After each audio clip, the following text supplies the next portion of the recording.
Bonjour à tous, je suis le Zombie. Sur cette chaîne, j'ai surtout l'habitude d'avoir fait des vidéos essentiellement en lien avec la musique, que ce soit des tutos, des présentations de matériel ou d'artistes. Mais je n'ai pas que ça dans la vie. Figurez-vous qu'il y a un sujet qui m'intrigue, m'interpelle, me fascine, et ce depuis que je suis très jeune. C'est la propension que mes contemporains ont à faire des choses stupides.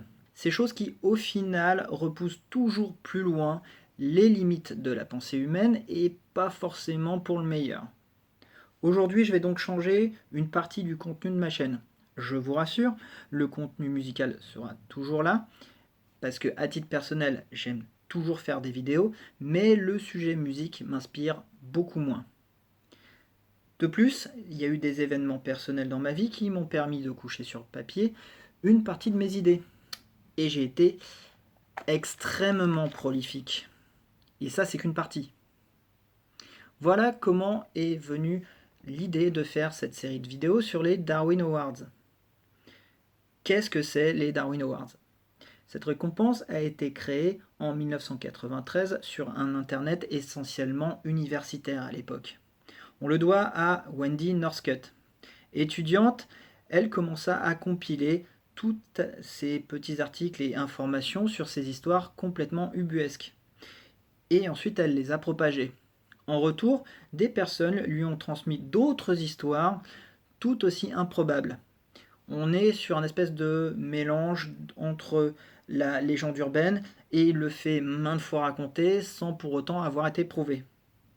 C'est des histoires qui sont simultanément désopilantes et extrêmement glauques.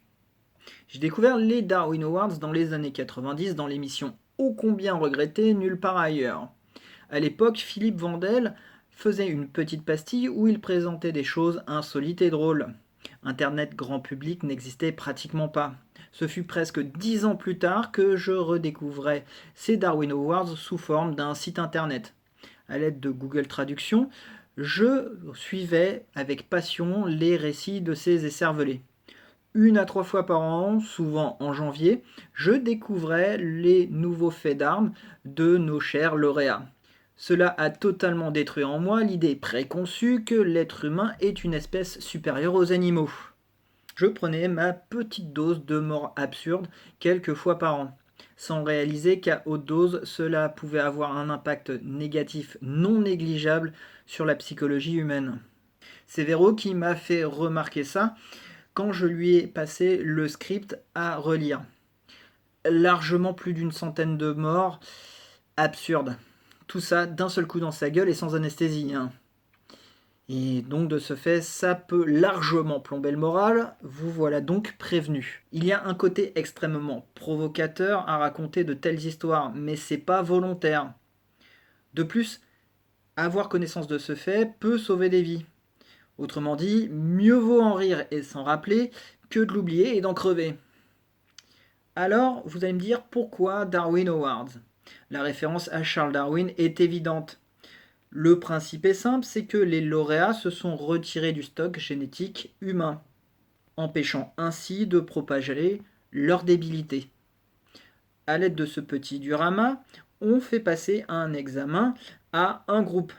Si on supprime le plus mauvais, la moyenne du groupe va augmenter. Je vais laisser un petit peu le temps aux créationnistes de respirer un peu. Tout d'abord, 4 faits sont à mettre en avant. Le premier est que plus de 80% des lauréats sont des hommes. Alors ne prenez pas de conclusions trop hâtives avec ce chiffre et dire de ce fait que les hommes sont plus stupides que les femmes. Encore une fois, avec ce diorama, on peut voir un groupe d'hommes, un groupe de femmes, on fait passer un examen et on obtient 2 moyennes. Grâce à ça, on peut juste montrer que dès que les hommes sont débiles, ils le sont plus que les femmes. Ce fait sera complété par une interview de Alain Prost, qui était champion de Formule 1, et qui disait en substance « Je ne pense pas qu'il y aura des femmes en Formule 1. Ce n'est pas impossible, mais cette discipline demande de se mettre tellement en danger et de façon tellement fréquente que l'instinct de conservation d'une femme l'en empêchera. Les femmes ont un instinct de conservation bien plus fort que les hommes. » deuxième fait lié à ça est le virilisme. Désolé les gars, ça va bien se passer, respirez un petit peu et on repart. Je me sens obligé d'expliquer un truc important à ce sujet-là, c'est qu'il existe dans le virilisme l'idée de l'alpha mâle. Sachez que ça vient d'études scientifiques qui remontent aux années 20 et aux années 40, et repris par des puceaux frustrés et des marketeurs en mal de chiffre d'affaires. Mais, je continue un petit peu dans ma parenthèse, ça a été totalement détruit en 1999 par un zoologiste nommé Lucian David Mesh.